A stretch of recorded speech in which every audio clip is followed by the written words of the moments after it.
Hi everyone, and welcome to the Strong Families podcast. I'm Amy. And I'm Jo, and on this podcast we have real talk with real parents about the highs, the lows, and the in-betweens of family life, in the hopes that we can all learn a little something. That's right. So grab a coffee, strap in, and we hope by the end of this podcast all of our families have grown a little stronger. I know I need it.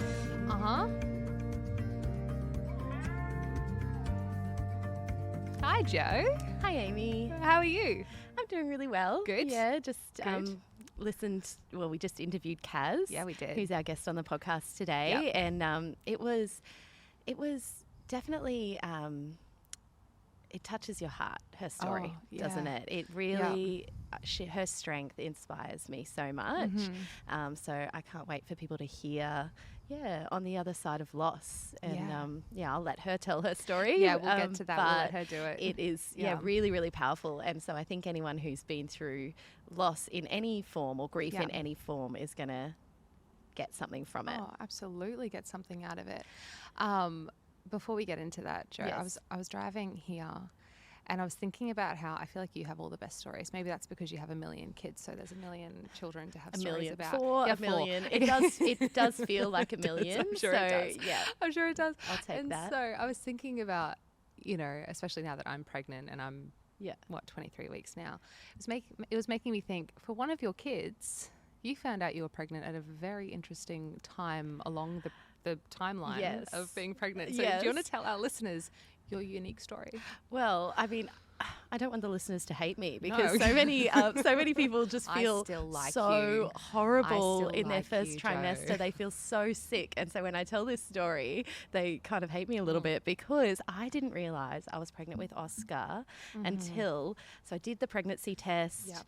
Wasn't quite sure how many weeks I would be. So obviously went to the doctor and did a blood test and they said, all right, by the looks of your HCG, you're probably 7-8 weeks along. And I thought, okay, reasonable. Yep, that seems normal. That seems okay. I'll go for the dating scan next week. So I booked it in. And before the dating scan, I thought, I swear I'm feeling like movement, but I can't be. It must just be in my head now because, now I know that I'm pregnant. I'm just feeling, little, gas bubbles or something. Sure. Yeah. And so I went for the scan and they put the ultrasound probe on me and it literally like a full baby's skeleton appeared. It was not the blob anymore. And the lady said, you're like 16, 17 weeks pregnant. Turns out HCG goes up until 12 weeks and then back down again. So I was on the other side of that hill without realizing it. So yes, Perfect. That was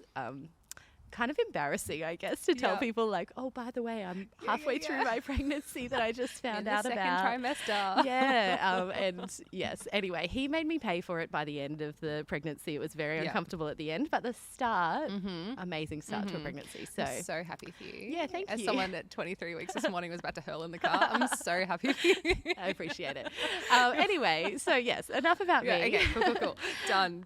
But yes, that is one of my interesting pregnancy stories. But let's get into the episode. Let's hear from Kaz because I think she has something really important to share. She really does. So strap in, grab some tissues, and just in case you've missed it, we just want to give a heads up. We are talking about loss in this episode. Yeah. So just be ready for that. Okay. Cool. All right. Enjoy.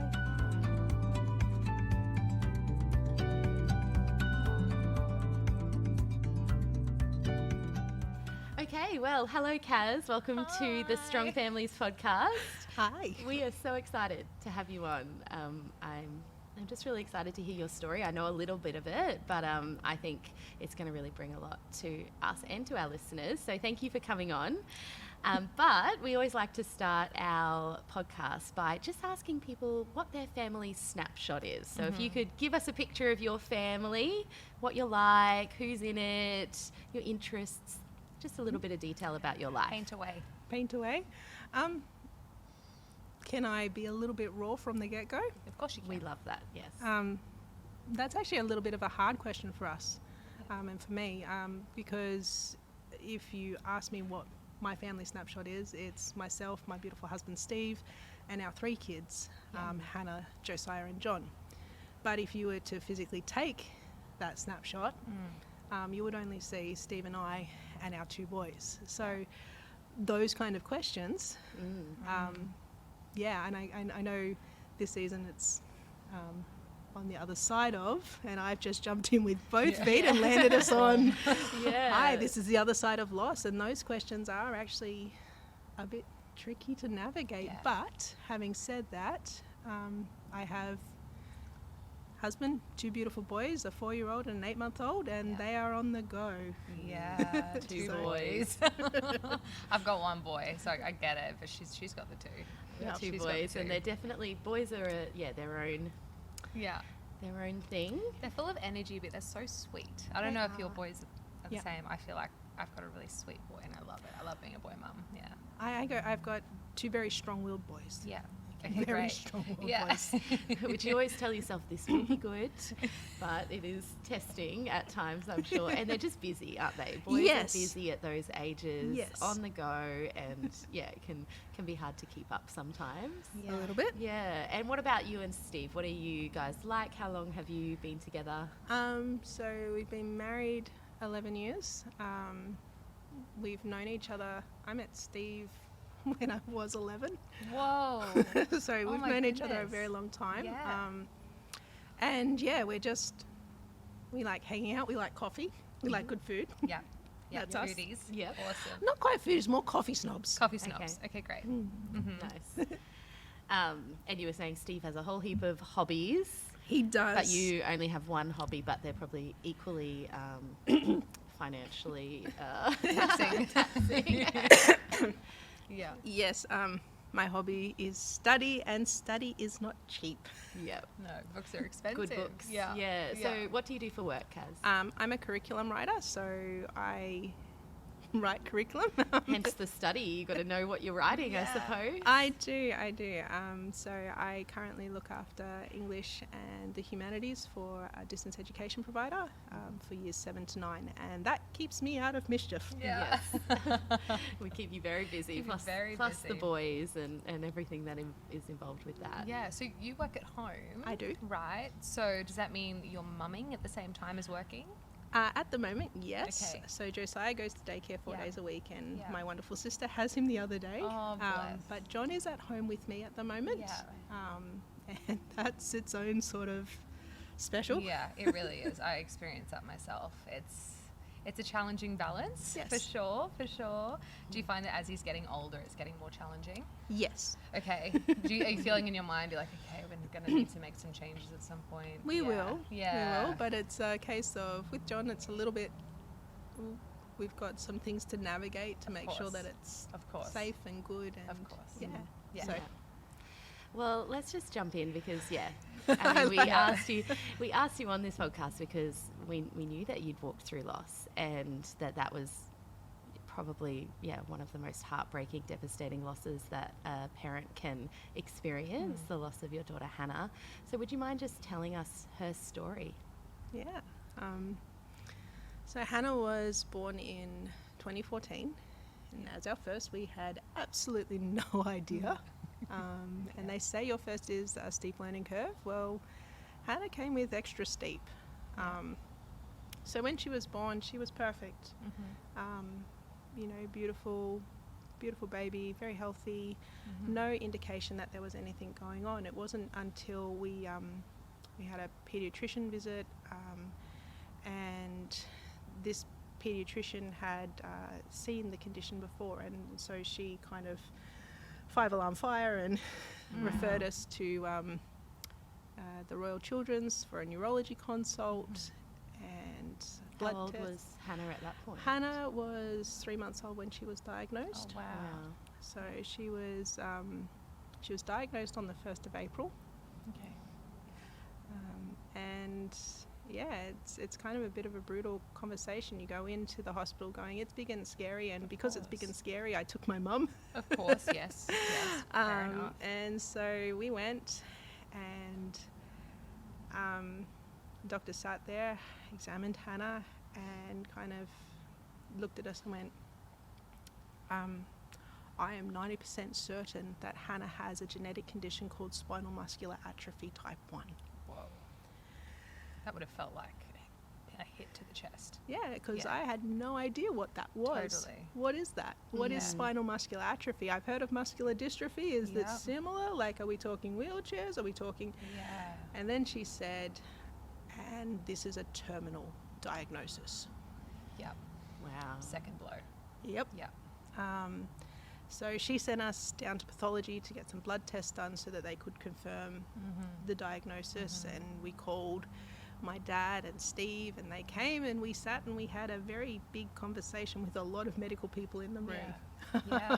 Yeah. We met the team, and that was a lot. Lots of medical words. I like words. I like knowing words, and I heard lots of words that I'd never heard before. Yeah, of course. So very challenging, and you know, you're in a bit of shock when that happens, and so we went home because life still goes on. Well, we didn't actually go home. We went back to my parents' place, Yeah. and we stood there as like just this little circle in their lounge room, and we made a decision that we were going to celebrate the milestones and enjoy the moments. Wow. And that was our conscious choice, and something we deliberately decided. Yeah. And that's what we did. We celebrated every month birthday, Yeah. every new skill that we saw. What you need to understand is spinal muscular atrophy is a missing gene. Okay. So Hannah was born with a complete deletion of the SMN1 gene, Right. and that's the gene that provides protein for your motor neurons to grow. Okay. So if you don't have motor neurons, your muscles can't grow. Okay. They waste away, they die. And so we had front row seats to that process happening in Hannah's body. Yeah. So by 6 months, Hannah had lost the ability to feed orally, and we had a nasogastric tube. Yeah. She also couldn't manage saliva secretions, so we had a suction kit. Yeah. And Hannah stopped breathing on me 3 times. Whoa. We did CPR successfully 3 times. We did hospital admissions for aspirations where she'd breathe fluid into her lungs. But in the middle of all of this, we went on a family holiday. Beautiful. Our church blessed us with some extra spending money because we were broke. Yep. Yeah. I wasn't working. I was Yeah. full-time at home. And I am so fortunate. Steve worked incredibly hard to make sure that we had what we needed. Yeah. But yeah, we got to have a holiday, and then at about 7.5 months, we had the palliative care team come out to our house and sit down and have a bit of a conversation about end of life. Okay. And they were very loving about it. You know, we're not saying that this is going to happen soon, but we need to start talking about these to things. Be prepared. Yeah. Just the kind of conversation that you just would never imagine needing to have. No. When you hold your baby that first time, there would have been just absolutely no way you would ever No idea. think that would happen. No idea whatsoever. And when you got the diagnosis and they said it was terminal, did they give you a timeline? Did you have Less than a year. They Less said than a they year. said that children with this type of SMA generally don't survive Right. to their first birthday. Okay. Okay. So we All knew. right. We You knew. Yeah. You knew, but it's still It so doesn't make unknown. it easier. Unknown what that No. the next few months are going to hold. And it was unknown, and it was so many things. Yeah. And so we had this conversation, and our beautiful, wonderful extended families got together, and they made Christmas happen the first weekend in October for us. So we had Christmas with Hannah, Yeah. and then 3 days later, I had my appendix out because just what you need. Why? Timing. Isn't that so weird? You can get appendix problems at any age. Like my Yeah. sister-in-law just had her appendix Yeah. out, Yep. you know, in her mid-30s, and you think, surely if this is going to happen, Yep. it would have happened Sooner? Earlier or By sooner. now. Just the timing, that Yeah. just seems That's ridiculous. uncanny. So we, I had my appendix out, Yeah. and so I spent sort of the last 2 weeks of Hannah's life not being able to lift her independently. Oh wow. Okay. But the morning that Hannah died, we had family in and around. We had our PAL care team come out for a visit, and I'd actually sat down with Steve and said, "You're going to have to help me. I need to not do CPR the next time she stops breathing. Right. I Okay. need to not. Okay. It's Yeah. not fair to bring her back. Yeah. Yeah. You know, it's just not." Yeah. So It's a tough quality of life it is. decision It that no is. one should have to make, but it's yeah. But we heard the change in her breathing. Yeah. And Hannah died in our arms at Yeah. home. Yeah. And it was all kinds of wonderful and terrible and horrific and beautiful, big Yeah. mess all at once. Big mess. I Big think mess. that's probably the only way you can describe something like that. Yeah. And there are things that I'm so grateful for. Our PAL care team was there, which meant the death administration all happened because there was a doctor present. Oh, so okay. that was Yeah. all. That was one of the things I was dreading, Yeah. having to ring the hospital and jump through all the administrative hoops to Yeah. go, "She's died at home." Yeah. Go through that process. Here's all the paperwork. Yeah. And it's the things that you never think about. Like those sorts No. of things are just horrible. But they have to be done. Yeah, they do. So that's our journey with Hannah. She was 8 months and 22 days old. Yeah. What was she like? Cheeky. Okay. She was cheeky. cheeky She was girl. too smart for her own good. Oh, like a mama. Yeah, beautiful Yeah. brown Passed eyes. on the brain. Yeah. So she beautiful brown eyes, and she had a way of smiling with her eyes that I see it in John every once in a while. He just does this, Oh, that's beautiful. beautiful Yeah. little cheeky grin, and it's Yeah. it's here, but it's also here, and Yeah. she was just Cheeky. special, cheeky. Yeah. And it's those things like she was 8 months, so her personality wasn't fully formed, but she was just. I feel like as a there's- mum you can pick up on it though Yeah. earlier than Still Oh, other and she was people. personality. she was isn't there? stubborn and strong-willed, and Yeah. she lost her biscuit one time because I had put her in a singlet and a long sleeve top, and she just lost it. I'm Yeah. panicking by this stage because crying increases secretions, of and Oh. and so managing that, and so Oh. I'm like, I strip her off, and she's like, huh. And I'm like, I'm oh, okay now. Okay. I'm the boss. yeah, pretty much. Yeah. She didn't want to wear a long sleeve top. Okay. That was it. This is Back up. fine. Got it. Got it, kid. We will not fight that Yeah. battle. Yeah. No. Yeah. There are plenty of other battles that you're Yeah, fighting. this is I'm not the sure. one. This is not the hill we're going to fight on today. No, Yeah. no. So that's Yeah. Yeah. Her story. Thank you for sharing that. right. What was the time like after? Again, like obviously you had that. You knew early that this was inevitably something you were going to have to deal with. Yeah. So what was that time after like for you and for Steve? Hard for different reasons. My entire world, our entire world, was Hannah. Yeah. We lived in a COVID lockdown bubble before it was popular. Yeah. Yeah. Before it was cool. Yeah, before it was cool. We did It's a real lockdown. trendsetter. Absolutely. So we When COVID came, you're like, we've got this. Yeah, we know been how to do this. been there, done that. So no, but we had reduced our lives had reduced to this Yeah. really small bubble, and being out and about in the world was terrifying. Yeah. Sorry, but you're the great unwashed, and you germy, and Yep. and when you know that a simple cold will kill your child, Oh yeah. No. You lock in and you sanitize. everything. Yeah. So Did you find it hard to then re-enter the world? Yeah. Because Yeah. no It's one really knew hard. what you'd been through. Well, Yeah. I mean, some people did, but Yeah. the public, when you walk out, they don't know what you've been No, through. and it's really weird when you're in the middle of a shopping centre and you're going to go pay for your groceries, and for no apparent reason you've just got tears bucketing down your face Yeah. because You're because grieving. yep, Because, and yeah. that's life. And I hate crying. I Yeah. actually hate crying. So Yeah. I found that really, really, really hard. and I was very fortunate in that we'd been blessed with a Precious Wings memory box, and in that they had these little cards that lived in my wallet. Mine died from disintegration, which said, it was literally a card I could give to somebody saying, I've experienced the loss of my child, and I can't talk right now.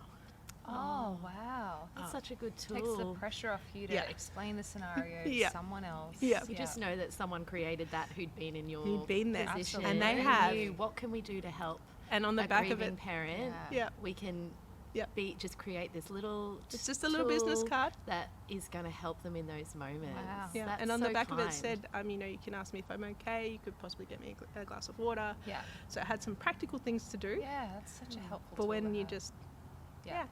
And so that would happen with more regularity than I like to admit. Yep. Valid. Very valid. And, you know, re-entering the workforce. That was, I was very spoiled. I was fortunate enough to get a position at a company where my mum actually worked. So I was very loved.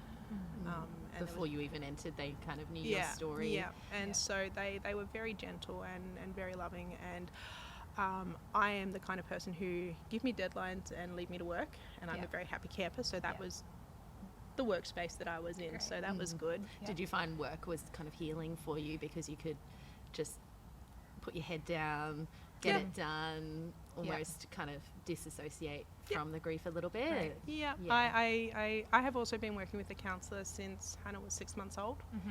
So long-term investment there. Oh, absolutely. Worth it? Worth it. I needed somebody external to my situation to help me navigate the mess of my head. So important. Because my head is not my best friend sometimes. And did you find you also had to kind of balance the grief that, you know, your mum would have been feeling, Steve would have been feeling, so you're trying to be live everything around to everyone. other people who are also in pain, but it's different to your pain because your mum. I think we were very, very blessed in that our families, they really practiced the circle principle where we were the center. We were the people who were experiencing it, and everybody was sort of layers outside that, and so family would come around and they'd love us, but they would pour their grief out to somebody outside the circle, so that we weren't dealing with where they were. They let us deal with where we were, and they held us through this process. That's really very kind. An amazing response, because I know that's not it's everyone's not always story. what happens. I was we were very, very blessed and very, very loved in this process. And look, people say things, and you learn to have a little bit of a thicker skin around some things. You just imagine hitting them instead of actually hitting them or something like that when people say I kind of go, I call it throwing, I like to throw conversational hand grenades. Okay. Because I go, if you're going to go there, I'm going to go there too. Right. You want to ask an impertinent question, I'm going to throw something back to you that also makes you feel uncomfortable. Let's learn. Let's keep it even, guys. Let's play fair. Because I can just imagine people are insensitive at times, aren't they? They just or don't caught know. up in their own world, Yes. you know, not necessarily sensitive to your world and your emotions. And I kind of, what people, use as an analogy of, understanding loss, it's hilarious sometimes. And you go, bless your cotton socks. If that's the worst loss you've ever experienced, praise God for your innocence. And, I really hope that continues for you. Right. So you just kind of show grace to them and go, okay, Well, that must be really hard not getting that car park or whatever it is you're complaining about right now. But what else do you do? It's not my job to educate everybody else. It's my job to be responsible for my responses. As murder is not an option. No, it's really not. Is it? That'll be a whole other hurdle that we could talk about being on the other side. Let's not do that one. No. So it's a case of just. I had to learn, and like I said, I've worked with a counsellor long term to do this, to not take on other people's, I suppose, their grief. My grief is my grief, and I'm responsible for that. And to some extent, Steve and I, we have that shared grief as parents, and so quite naturally, he is the person that I turn to. Yeah. He is the one who understands it the most. Yes. And I don't need words with Yeah. Steve. So Yeah. he Yeah. was there through He it. gets it. You don't have to That's it. explain Yeah. what happened. There's He- no he backgrounding, was it just there. is. It Yeah, just that's is, yeah. wonderful. So do you find that the grieving process, because from what I've heard, grief can affect a marriage one of two ways. It can be positive and bring you closer, or it can really pull you apart. And you guys you're close, you're strong. So how... Well, we think you from are. from what we've seen from this side of it, what was that within your relationship? Tell us what that was like. Well, I just go for us. Separation, it just never crossed our minds. We were Great. in it together. Yeah. It's us and Jesus against the world. That's it. I like that. That's You can have that up in your house. It's us and Jesus against the world. That's it. yeah. But yeah, to survive it, I honestly do not know how people survive grief without faith. Yeah. Our faith was our anchor, and it just was like Steve was the person who understood I wasn't sleeping more than 2-hour blocks. Yeah. So I'm severely sleep deprived Yeah. at the end Yeah. towards the end of things, and he's the one who understands that even now I have hypervigilance around breathing at night time. So if there's a course. change in breathing, in Josiah's breathing, Yeah. I wake. It just is, and he understands that. And we talk, we check in. We've done a lot of work on communication. We still stuff that up. Yeah, of course. We all Every do. marriage. Yeah, especially the person closest to you. They Yeah. see, The good, all the bad, and the rough ugly. They see it edges, all. They see it all. all the bits that you try and hide from the rest Yep. of the world. Kind of, They it's get- a bit hard to, keep in check sometimes at home. So we course. rub each other the wrong way. And I think it's also we gave each other permission to, I suppose, be each other's accountability. Like, just because we've experienced loss does not give you the right to be a jerk. Okay. Yeah, wow. Yeah, okay. Wow. So Okay. you kind of held each other to a standard of Yeah. we can grieve, but let's not become jerks. It's such a Let's not selfless become response. bitter. Well, so Well, many people do. Grief makes them bitter, and Yep. And you're going through something that's incredibly hard, and so many people don't get it, and people Yep. say dumb things, and it's really easy to default to, woe is me. Yeah, of Uh, course. and we tried really, really hard to not let that be us. Yeah, you didn't want it to affect who you were. in And response to people. and also go, we chose with Hannah's life to celebrate the milestones, to enjoy the moments, and I feel that it would be dishonoring to her memory to not continue that, to not have that continue. And our celebration and our enjoyment, yes, it changed. We do happy, sad. I mean, we got Hannah's diagnosis on the 1st of April. We still had a party for Steve on the 5th at his favourite coffee shop, because you do the happy and you do the sad together, and that's life. Yeah. yeah. Wow. You don't just lean into one or the other. Like Yeah. you can hold both. Joy, grief can both be present in Yeah. the same household. Yeah. Peace and Wow. grief can collide, Yeah. and that's Yeah. okay. Yeah. That's okay. And you said your faith really carried you through. Did you have moments of questioning God or doubting your faith, or did you find that it just drove you kind of deeper into understanding the goodness of God?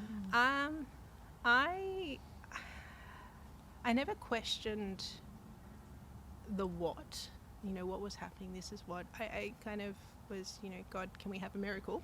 Yeah, of course. There was lots of that. But no, the goodness of God. My verse has been, since I was 8 years old, I have an anchor verse that I keep coming back to, and it's in Lamentations. Yeah. Yeah. My verse is in You're Lamentations. lamenting. It makes sense. But I chose this when I was 8. Yeah, wow. Lamentations, chapter 3, verse 21. Everyone's familiar with part of the verses, 21 to 24. And it's, yet this will I call to mind, and therefore I have hope. Because of the Lord's great love, we are not consumed. His mercies are new every morning. Yeah. Great is his faithfulness. Yeah. And for me, the key with Hannah was that first part. Yet this will I call to mind. I choose this. Yeah. Yeah. I choose this. And because of that, I have hope. Yeah. Beautiful. That's so beautiful. And that's Yeah. where I sat. Yeah. Not always well. Yeah. Mm. I'm not saying it was easy. There were days I lost my biscuit and it was just a mess. Yeah. Yeah. And thinking straight when you're in that, it's such a high pressure moment. But you already had, I think that's the key, is you already had that anchor verse beforehand. Like, so even if you're not thinking straight, it was something that almost already written kind of inside of you that you'd really internalized, so you could call it to mind when you needed it. I think that's really powerful, and an encouragement to us, I suppose, that even if people haven't been through anything, any big loss, like you were saying, some people, their problems seem very small in comparison. But the reality is everyone's going to go through something, maybe hopefully not to the extreme that you have, but we're all going to go through something. Yeah. And if we have those kind of foundational values and that faith that's really, really solidified inside of us, then it's something we can fall back to in those times. Yeah. It's something that just holds you. Yeah. Yeah, of course. In the moment. Of course. Wow. So we're learning about, you have 3 children. I do. John. Yes. Can you tell us about John? His story, because you're on the other side of loss with Hannah, not on the other side of grief, because I imagine that is a continuing process. Yeah. And then you have beautiful baby John, who is so cute. He's He just completely melted me, like, when I walked out. And what people might not know is that he has an interesting story too. Yeah. So could you tell us John's story? All right, so John is our youngest and our last. We are done. That is it. That's too exciting. We're a little bit complicated because SMA is a genetic condition. So we go into any pregnancy with a 1 in 4 chance of having a child with SMA. Yeah. Okay. They are the odds. That's the statistics behind it. And so we looked at the risk reward and with the reward, you're so intellectual. We just did a little bit of a table. I actually did. I'm sorry, I did a pros cons list. It helps me think. No judgment here. I'm married to a risk reward kind of person. But it is, and look, we always wanted. So we had Josiah, and that was a good process for us. And then we went, look, we'd really like to have just one more. And we're both getting older, so if we're going to do it, it's got to be sort of... let's get it done. Sure. Now or never. And so John, and we did amnio at 15 weeks so that we would know. Okay. We did it with Josiah as well. And we got a phone call about a week and a half after 10 days, longest 10 days. Waiting for results. And the doctor who rang said, look, I'm really sorry, John has the genetic condition. He's got the gene deletion. And he was quite quite sad to be telling us that, and he did go through the, I have to tell you, you do have options, there is termination, you could try again, you could, take to term and be on the other side of this.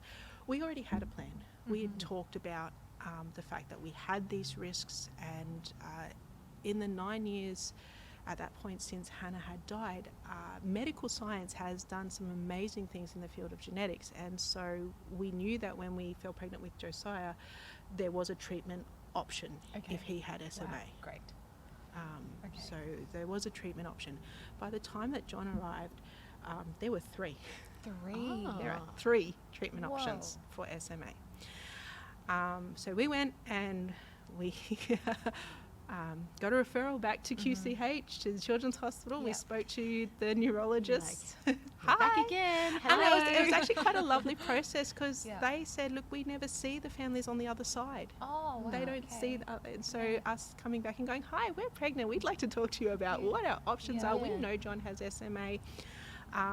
And that was just a lovely process. So they talked us through the different treatment types, and obviously we had some time, but because we knew so early, we had the opportunity to do some things a little bit differently. So before John was born, I did a blood test that got sent over to the Netherlands to get tested, because we don't do that testing in Australia. They needed to see if I had a particular strain of a virus, because if I had the antibodies, then John would have the antibodies. But if I didn't, they could use that virus to piggyback a synthetic copy of the SMN, the gene. Yep. So they use the virus to get it into his Little his system. little body. Yep. And then Whoa. isn't science That's amazing that Yeah. these options exist, and that Yeah. synthetic gene then gets multiplied in all his cells? Yeah, so the virus means that it's delivered to all of the cells and they recognize it, and obviously they recognize the virus as something to fight. So there is an immune response, Yeah. which carries its own risks. But it meant that his body is producing the SMN protein, and John is exactly 1 week shy of 8 months and 22 days Yeah. today. Okay. So what does that do to you? Like, Welcome to the knowing weird that? things that grief does. Yeah. Yeah. There's It's significance so- in weird things. That joy of he's doing so well, but Yeah. then the grief of this is just bringing back everything that we've been Yeah. through with Hannah. Yeah. And he is doing so well, isn't he? He is. That the treatment has worked. He He's is. a little Yeah. medical miracle every time you go into the hospital. Yeah. They all, Yeah. you say he's like a celebrity there. He they all is. just He think is. he's He is the most He is amazing the little boy. prince. A little he prince. Is, he is the Yeah. prince. Yeah. And look, he's doing. But we have so many unknowns. We don't know. Yeah. We don't know what John's ultimate prognosis is, Okay. and so he is watched like a hawk. Yeah, I bet. And we do try not to helicopter parent, Yeah. but It would be I think awfully I hard think to people not. can understand. Yeah. In your case, that there's some Well, very yeah. real things that you're watching for. Absolutely. there are some very real things, and it's this cognitive dissonance. It's this holding two separate ideas that kind of clash with each other. Yeah. John has SMA type 1, Okay. but he is sitting independently. Yeah. That's crazy. It doesn't make his muscles. yeah. The SMA means his muscles should not be working and developing, The but math he's don't sitting. check out. It doesn't. Yeah. No. He's figuring Oh, out that's crawling. awesome. That's amazing. yeah. You know, he's eating. He's eating. eating. He's eating so much. Yeah. You know, so it's really like in my head sometimes there is this, what I know and what I know. Yeah. Just Doesn't make sense. clash. They do clash. Yeah. Yeah. So yeah, and I mean that's been another, I suppose, big leap of faith, jumping with both feet. Yeah. Yeah. Yeah, of course. I mean, I was thinking in my head as you were talking before, like after losing Hannah, what was that like deciding, no, we want to have more kids? And I'm sure there was anxiety around that. Oh, yeah. Yeah? Just No, a little yeah, bit. Yeah, okay. It took us All right. 5 years. Yeah. It took us 5 years Yeah. to get to the point where we felt okay with the decision. Yeah. And that was just a lot of checking in with each other. Where Yeah. are we at? Yeah. What are we thinking? Mm-hmm. We know we want to. Yeah. Are we there yet? Yeah. You know, course. and so there was a lot of communication Mhm. about what it would look like, what it might look like. Yeah. What if we get a diagnosis of SMA with Josiah? Yeah. Yeah. Yeah. You know, all A those lot of conversations, what lots of ifs. hard. Lots of pro-con lists. Yep. So Yep. A lot. Yeah. Yeah, wow. What would you say to someone who is walking through some kind of like medical journey with their child right now? You know, some kind of diagnosis. Is there any encouragement, I guess? You're that you doing would a give good them? job. Okay. Yeah. It's when you have a child who has a condition, Mm-hmm. there's a certain bag of fear that just comes and sits. Yeah. And part of that is, you know, you've got the normal parent fears of, am I doing a good job? Mm-hmm. But am I managing the medical side of things? Am Yeah. I seeing the symptoms? Am I onto the things? Am I, like, there's just a whole nother cognitive load. There's just a whole lot of other Yeah. stuff that goes on in Mhm. your head. And so anyone who's on that journey right now, you are doing a great job. Yeah. It's insane what you're doing, and you're fantastic. You have to be your child's biggest cheerleader, their advocate, and the medical system is not fun to navigate. You know, No. if that's your experience, it's big and it's scary, but I would just say you're doing a great job. I needed to hear that with Hannah. Yeah. I needed to hear that with Josiah. I needed to hear that with John. Yeah. Yeah, I guess course. all mums need to hear that, hey, but Yeah. particularly the In ones this- that are navigating Yeah. this big, scary That extra Yeah. load, as you said. Yeah. And I also go, you know, it's okay to not be okay. Mm. it's something I've had to learn. It's okay for me to be an emotional mess at times and not be okay, because it's a big load and you have to put it down at some point. Right. That would be hard because you strike me as a very capable person. And so, how do you find, I guess, motherhood, and particularly motherhood to your children and their unique needs? How do you find that has, I guess, really challenged your capacity and your identity? Do we have enough time? Look, I kind of get that's a whole nother conversation. In 2 minutes. In 2 minutes. Look, it's challenged me in ways that I didn't expect, but I've also, I am supremely, I sit here and I go, I am supremely blessed. I have Steve. I have Steve in my corner, and Steve is extremely pragmatic. Okay. And there are times where he sits and he looks at me and he's like, you need to just stop and go Have a sleep. Yeah. I'm not really good at sleeping during the day, but go be elsewhere. Yeah. Go be elsewhere. Yeah. I also tell him that sometimes he's not fit for human consumption, so go sleep. That's his thing. His thing is sleeping. Such a good thing to say. I'll remember that. Yeah. But and it's that thing of being accountable with each other, and to have somebody external. And I mean, my sister does this occasionally for me. Like John, we went to the ED on Friday night. He had a fever. He had pinprick rash. I was like, meningococcal. So ED. And Steve, bless that man, he stayed at home with Josiah because I needed to go with John. Yeah. But I also had my sister, come and just message and say, look, there's been offers of help. Family have offered help. Make sure you take us up on that. Yeah. We're not offering because it's the reflex. It's just what you say. It's what we do. Yeah. And so, I am supremely blessed. I have very close family who are very involved, who are very supportive. And I have people who are willing to say to me, you have help, take it. Because I struggle to ask. I really do. It's the hardest thing to do when you're a mum, is to go, I'm not all over this like I feel I should be, so somebody else, can you step into my mess and walk with me for a bit. And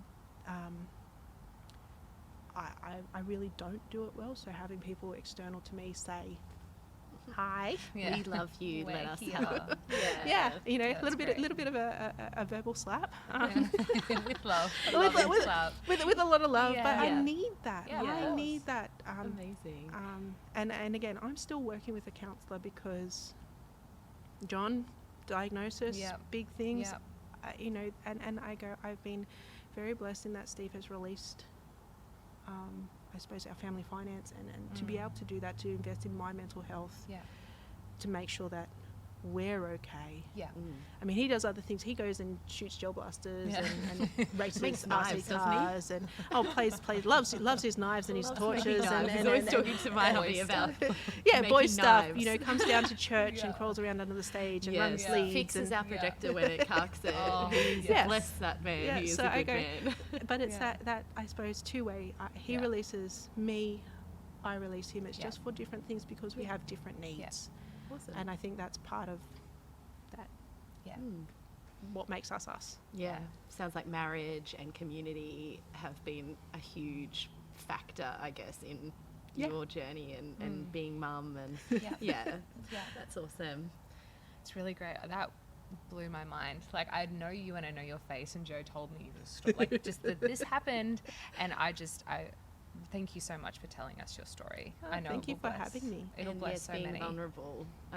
We had the box of tissues here, Just ready to We go. all made it through. We all made it through. But we knew that this was going to be a tough one. So thank you so much for sharing your heart and sharing Hannah's story and your story.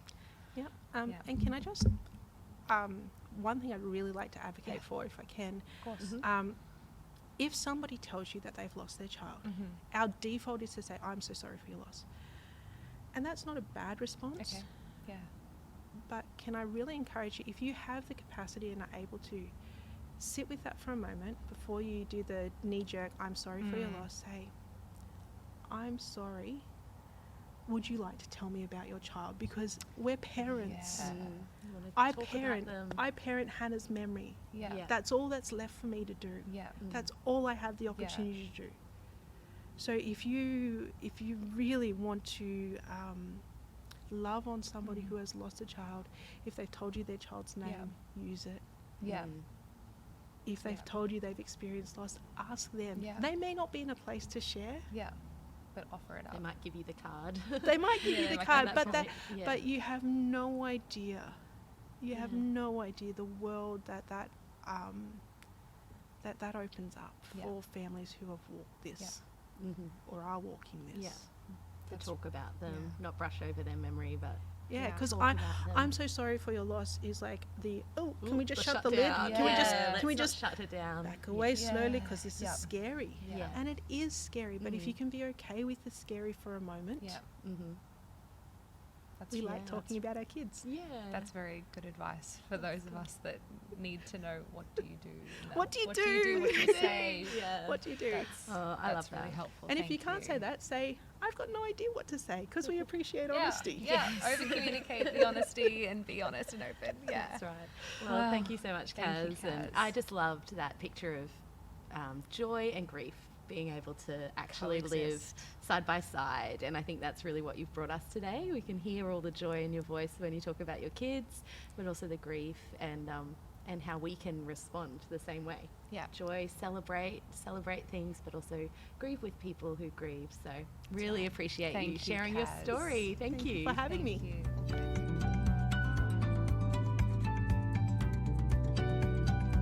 Well, that's all for this episode of the Strong Families podcast. We are so glad you joined us for this chat. If you want to continue the conversation, you can find us on Instagram at strongfamilies.au or on Facebook. We would love to hear from you. Now, go enjoy your week, enjoy your family, and we'll join us again next week. Cool. See you next time, guys.